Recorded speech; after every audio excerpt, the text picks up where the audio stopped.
lot of therapists who do conversion therapy are themselves gay and trying to heal from it or repress it or whatever. And so they think their intentions are good. There's a lot of people that are at a point where, they hate themselves. They don't want to be gay, and so they're desperate and they're looking for help. That's why these places exist. So there Yeah. is a market there and there is money there.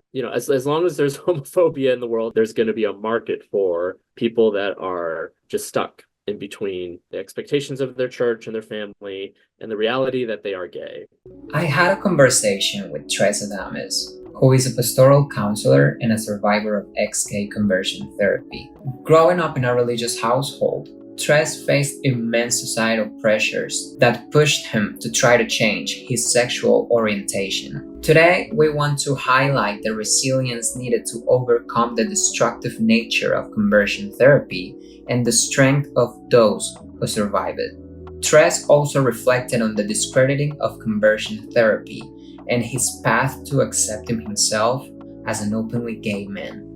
So I grew up in a evangelical church and grew up with I don't know if you would say expectation or just the idea that everybody is born straight and that is just how it is. And if you are struggling with homosexual temptation, it's your responsibility to choose to heal from that. We know that you were studying to be a Christian pastor. How did that influence your decision to try these ex-gay programs? I had struggled with being gay since I first figured it out when I was probably 13 years old. And I was actually outed by a roommate in college, which was a Christian college, and started going to the counseling department. And that's where they first started, at least the first time I heard that this idea that it could change, one's sexual orientation could change. It wasn't until I got to seminary, because I felt called to the ministry, that I realized, okay, well, if I'm called to be a pastor, we got to get this whole gay thing under control, right? Like, it can't even be a temptation. I just started looking up resources and came across Exodus, and they had a lot of support groups across the country. And I went to one that was like 45 minutes from the school that I went to, and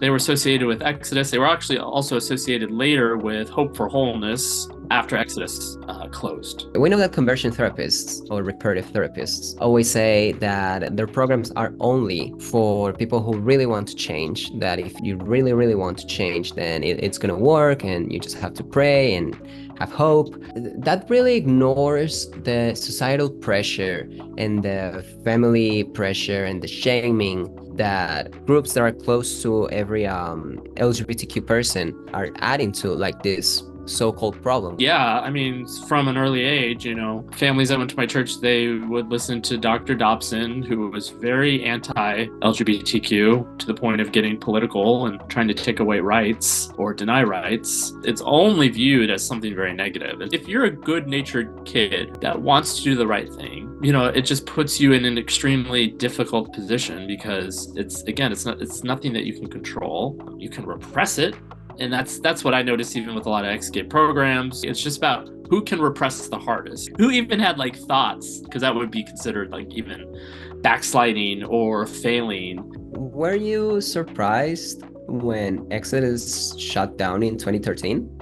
I wasn't surprised because at that point I started to question a lot of things by 2013. But when I was in an Exodus affiliated group, we used the same curriculum that John Smith used at Love in Action. It's the same curriculum that you see in the movie Boy Erased. It's very hard because a lot of it is presented as being very gracious and loving, when in reality it's very subversively abusive, psychologically abusive, spiritually abusive as well.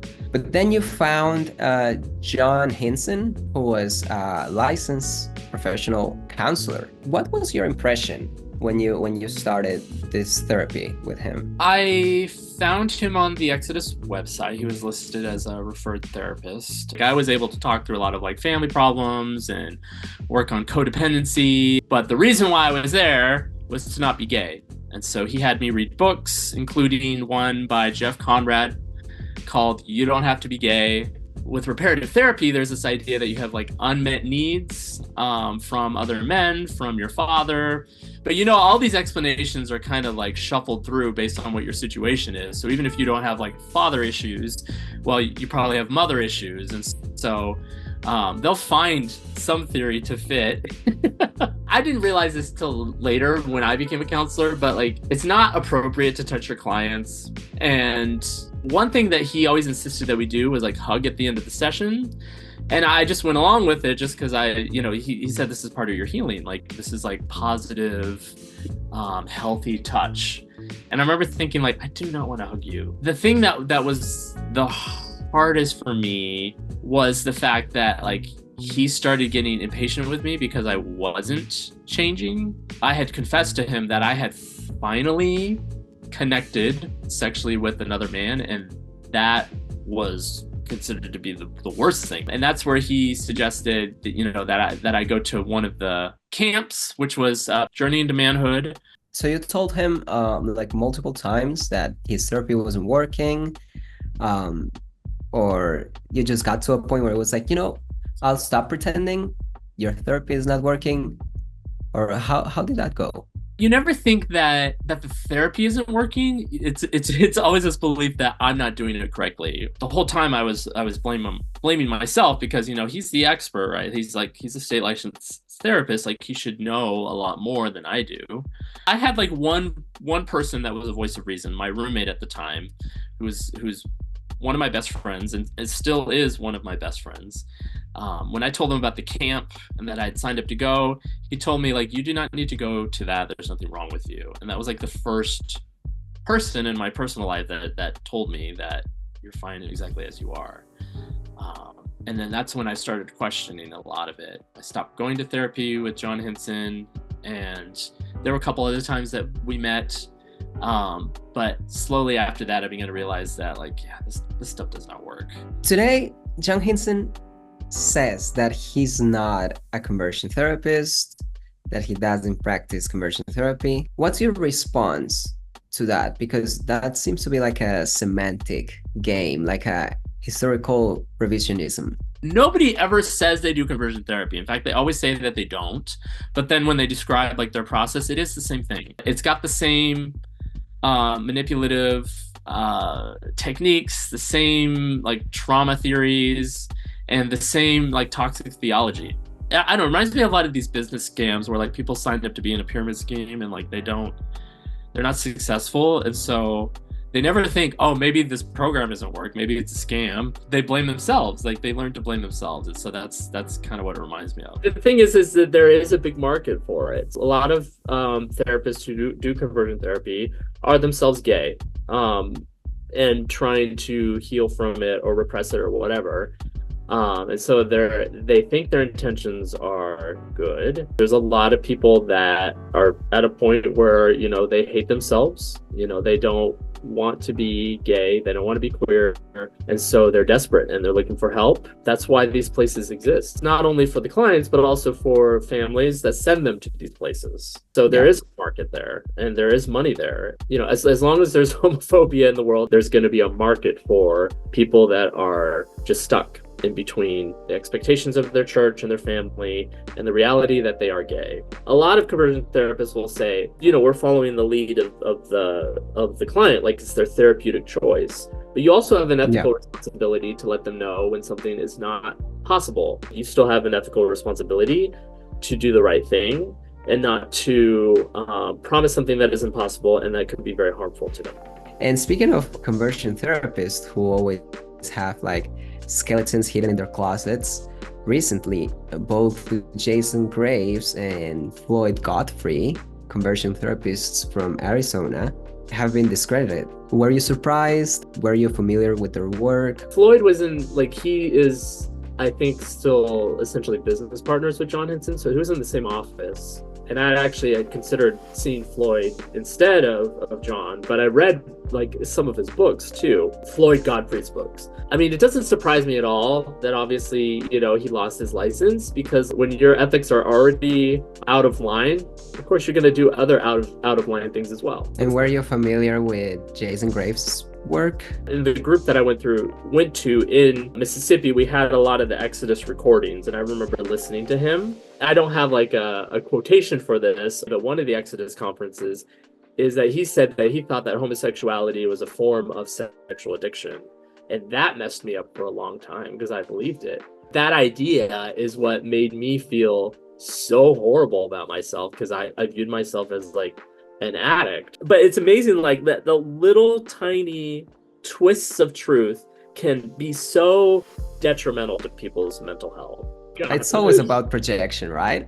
It is, yeah, a lot of it. It's like shame dumping your own shame onto other people. But it seems to be like your religious beliefs were a part of what helped you accept yourself the way you are. How did you reconcile your religion or your faith with your sexual orientation?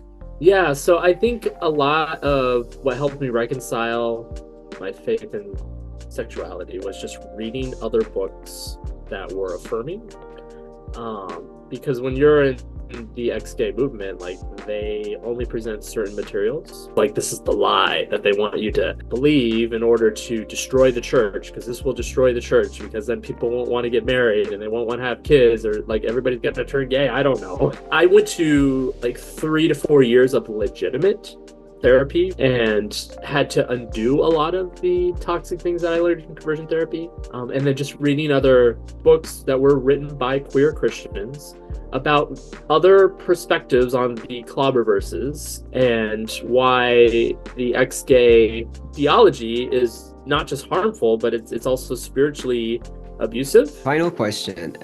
Tell us about your post-conversion therapy life. I started going to affirming United Methodist churches.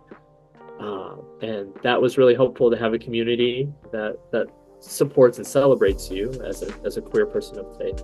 And then when I became a counselor, I got more involved with the American Association of Pastoral Counselors. I thought I was called to be like a traditional pastor in a brick and mortar church. But as I progressed through seminary and thereafter, I realized I really liked the one-on-one thing. I feel as a pastoral counselor, I'm able to help more people than I ever did, standing at a pulpit.